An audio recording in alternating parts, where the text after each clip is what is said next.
आज हलदी पत्रर पिठा कली बिरी आ चाउल देकी ठाकुर को देछि। हलदी पत्रर भितरे नड़िया पुर अच्छी सीझा बहुत टेस्टी।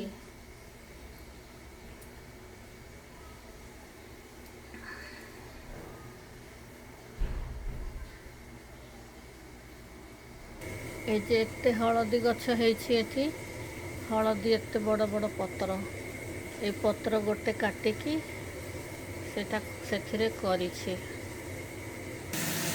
ए जे बिरी चाउलर तो खाली पिठाटा देखौछि बिरी चाउल पेस्ट तो सब हो गला। ए जे इडली भलिया बनैछि एटा लंबा लंबा बनाती तो मु इडली भलिया करदेली कहीं ना एथिरे भल ये करी हुए हो फ्रेम अच्छी से आ गोटाए झील को बहुत पसंद यहाँ हलदीर बास्ना आसे ये लेयर करी तो भितर नड़िया अच्छी नड़िया पुर तो प्रथम एमती पत्रटा दिए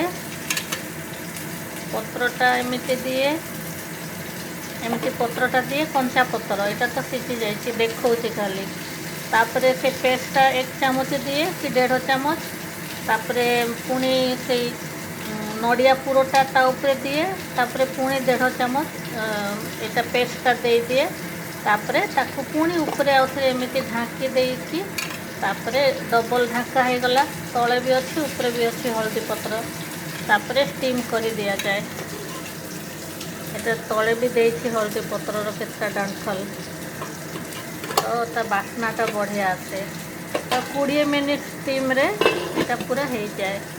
एटा इडली छाँचटा 20 मिनिट स्टीम रे मु एटा कर देछि तो हो गला ठाकुर को भोग लगेली झील खाइब बहुत सुंदर एटा खाइबा कथा मझे मझे।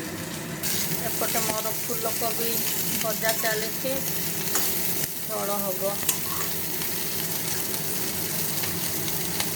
तो यहाँ है मोर पिठार नाम किसी अच्छी किंतु मु भूली जाइए ये पिठार नामटा आम जड़े ब्राह्मणी आसती सी आमको दिखती बनईकी लंबा लंबा बहुत सुंदर लगे खायापाई। जय गुरु।